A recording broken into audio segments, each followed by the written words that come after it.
Maintenant que notre dimension city est terminée, on va retourner voir un petit peu dans notre cube ce qu'il y a de dimension temps. Vous vous rappelez, elle est obligatoire, donc il faudra bien qu'on trouve une solution. Donc si on regarde un peu ce qu'il y a dans ces données, alors on a bien des dimensions, on a bien la date, parfait, day number, month, short month, calendar, etc., etc. Donc on a plein d'informations qui sont là. Si vous vous rappelez un petit peu comment on a travaillé l'année passée pour ces dimensions, il faut qu'on crée toute l'hierarchie, il faut qu'on définisse les attributs, il faut qu'on définisse comment est-ce qu'on va trier ces attributs. Et puis, si vous vous rappelez un peu, on avait toujours une notion de clé. Quelle est la clé qu'on va utiliser pour créer ces hiérarchies et quelles sont les valeurs qu'on va utiliser. Ici, en l'occurrence, on a une table qui vient du système OLTP. Elle n'est pas vraiment optimisée pour un entrepôt de données. On a il nous manque beaucoup de clés en fait, en l'occurrence, pour qu'on puisse avoir une table comme ça. Et il nous manque aussi plein de niveaux de regroupement par trimestre, semestre, enfin bref, toutes ces choses-là. Donc, on va profiter du service qui nous a offert par SQL Server pour générer tout ça. Donc, on va retourner dans notre cube. On fait un clic droit sur les dimensions et on peut rajouter une nouvelle dimension. C'est ce qu'on va faire maintenant. On a un wizard qui va nous accompagner. Qu'est-ce qu'on aimerait bien pouvoir faire? Et on va générer une dimension temps. Alors c'est maintenant que ça va être intéressant de voir ce qu'on a fait avant et pourquoi on l'a fait. Si vous sélectionnez Generate a Timetable in the Data Source, vous verrez tout de suite qu'il faut que le serveur ait accès. You must have permission to create object in the data source. Ça, c'est la partie qui est la plus importante. On se rappelle, quand on a démarré ce projet-là, on a défini que Impersonation, c'était le SQL Server Service, donc le compte de service. Du coup, il faut que ce compte de service, il ait les accès pour le faire. Ce qu'on aurait très bien pu faire, c'est pendant la partie réalisation d'utiliser le compte de la personne qui est loguée, donc Engines Admin. Par contre, on aurait du problème à ce moment-là pour le déploiement. Donc on aurait dû faire ça en deux étapes, créer cette dimension avec ce compte Engines. Une fois qu'on a fini de créer, on changeait Impersonation pour mettre Account Service, et on aurait pu le faire aussi. Ok, deux possibilités de le faire. Nous, on s'est simplifié la vie, on a donné accès, et donc on peut faire ça. On peut aussi très bien dire ça nous intéresse moins, et on va directement la créer sur le serveur, c'est-à-dire du côté Analysis Services. Donc on va créer cette dimension que sur le côté Analysis Services. C'est un petit peu moins intéressant pour nous parce que quand on va vouloir créer notre entrepôt, rajouter des nouvelles dimensions typiquement ou faire des dimensions évolutionnantes, il faudra bien qu'on ait accès à cette dimension temps. Donc pour nous c'est beaucoup plus facile si elle est dans la data source. Donc c'est ce qu'on va sélectionner, Generate Item in Data Source. Et ça va marcher parce qu'on a effectivement bien donné les bons droits avant. On choisit date début, date de fin. Pour ici, il faut simplement qu'on contrôle ce qu'on a dans notre base de données. Donc, on ouvre notre table. On peut trouver si logiquement elle est écrite correctement que c'est bien le 1er janvier 2013. Pour plus de sécurité, on va quand même contrôler ça.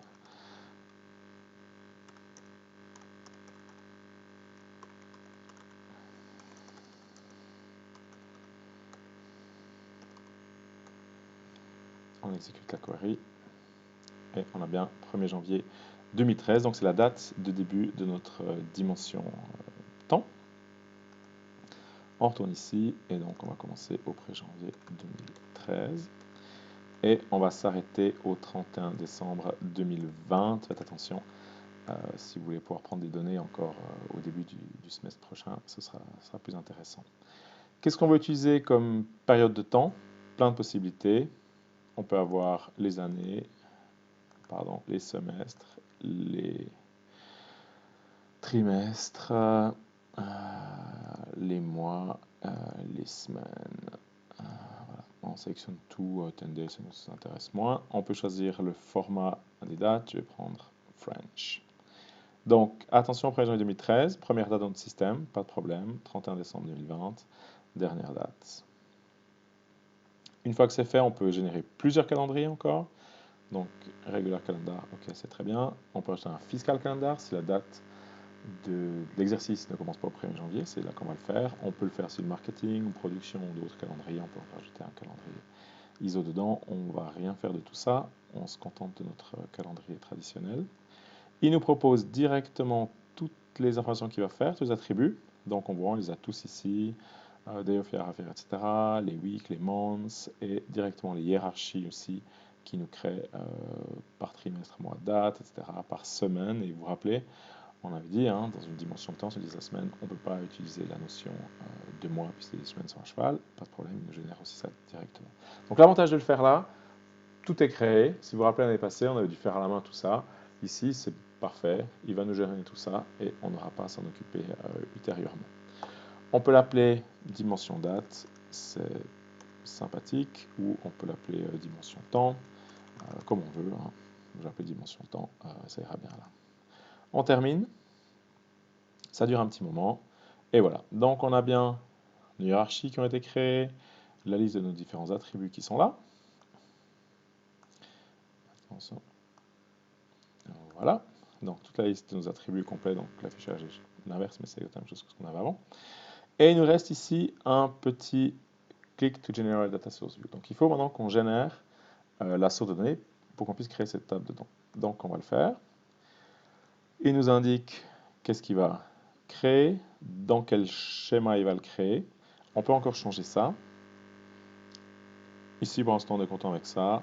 Donc ils vont nous les envoyer, ils vont remplir la table. Donc, on peut définir si elle doit la remplir au fur et à mesure ou bien pas. On veut que ce soit rempli. On fait OK.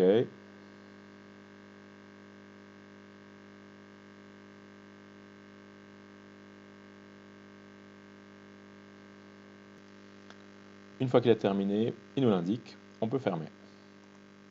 Donc on a bien notre nouvelle dimension temps qui a été créée avec tous les attributs, tous les attributs nécessaires dans cette dimension-là. Voilà. Donc pour ça c'est bien. Maintenant, il nous reste à contrôler que ce soit bien dans la data source et à faire les liens qui sont nécessaires. On rouvre la data source view. On s'aperçoit qu'effectivement notre dimension temps est bien là. Par contre, il n'y a aucun lien avec les deux. Maintenant, il faut qu'on recrée les relations à partir de notre table Sales. Donc sur table Sales, clic droit et on fait une nouvelle relation. On identifie de la table Sales à la table Temps.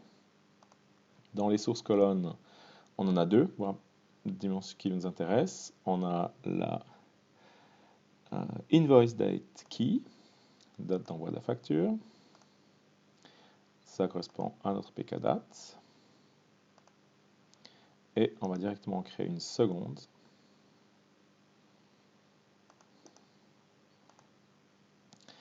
À partir de nouveau de la table Sales sur la table Temps. Ce sera à cette fois la Delivery Date Key et ce sera toujours un PKDate. Voilà, donc avec ça, je rajoute les deux dimensions, les deux relations sur ma dimension temps. Je peux sauvegarder ça, bien évidemment. Voilà, donc ça c'est enregistré.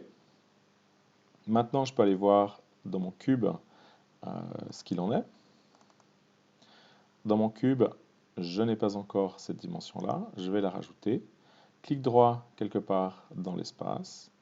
Show Tables pour voir les tables qui me restent. Table qui n'est pas affichée, de dimension temps.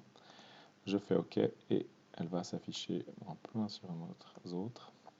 Et voilà. Donc j'ai bien maintenant 4 dimensions, pas tout à fait, 4 tables on va dire. Customer, Stock, City qui sont clairement des dimensions et Sales et Temps qui reste blanche. Ça veut dire que pour l'instant, ce n'est pas considéré comme étant une dimension pour le cube. Donc c'est bien une dimension. Si on regarde ici à droite, on s'aperçoit qu'elle est arrivée. Donc on a bien Stock, Customer, City, Temps. Par contre, dans les dimensions du cube, elle n'y est pas encore. Donc je vais sélectionner tout à gauche Sales Cube. Je fais un clic droit et maintenant je peux ajouter une Cube Dimension. Je sélectionne dans ma liste Temps. Je fais OK et j'ai deux nouvelles dimensions qui sont apparues, Invoice Date et Delivery Date. Ma dimension temps est passée en bleu maintenant. Je vais pouvoir maintenant regarder ces dimensions et voir si j'ai du travail à faire dessus. Pour générer notre dimension, on va simplement cliquer sur Process.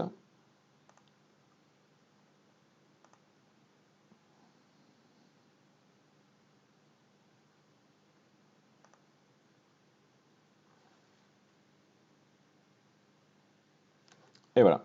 Donc maintenant, on peut aller dans le browser de cette dimension pour voir ce qu'on a à disposition. Probablement, il faut refaire un reconnect. Donc, on a plusieurs archis, année, demi-année, quarter, month stat, trimestre, month stat, week, date. Donc, on peut aller dans trimestre peut-être pour commencer, et on s'aperçoit qu'on a différents calendriers, on a différents trimestres, et on a différents mois, et dans les mois, on a normalement les différents jours qui sont là. Donc, tout est bien configuré, tout est à disposition, sans qu'on doive faire quoi que ce soit au niveau de cette dimension-là. Donc, c'est bien pratique de pouvoir générer une dimension comme ça, sans devoir refaire tout le travail à la main. Donc c'est toujours à disposition dans les systèmes, et ça nous permet aussi à partir d'une table de dimension existante de l'étendre. Donc on peut prendre une table qui s'arrêterait fin 2019 et rajouter une année ou 2 ans dedans, ou 10 ans dedans, c'est égal, sans aucun problème. Donc ça, on ne doit pas préparer notre dimension temps à l'avance pour être sûr qu'une dimension sera assez grande. On peut l'agrandir au fur et à mesure et populer la table de cette manière-là. Voilà pour cette dimension temps. Une dernière chose qu'on aimerait bien juste faire, c'est de changer le format de la clé pour que ce soit une clé en date et pas en date time. Donc pour ce faire, on va retourner dans SQL Server Management Studio. On va afficher la liste de nos différentes tables. Peut-être qu'il faut qu'on réactualise, vu qu'on a rajouté une. Et on s'aperçoit qu'on a bien une nouvelle dimension temps. DBO, c'est le schéma par défaut de SQL Server. Cette dimension temps, on peut regarder à quoi elle ressemble. Bon, on sait déjà, puisqu'on a vu tous les attributs qu'il y avait avant. Donc pas de problème, on a une liste d'attributs. Et si on regarde la pkdate, c'est un format datetime. Nous, on aimerait bien que ce soit juste un format date. Ça sera plus facile, ça évitera des petits problèmes lors de l'intégration. Donc on change simplement ici le date type, pardon, on passe de date en time en date.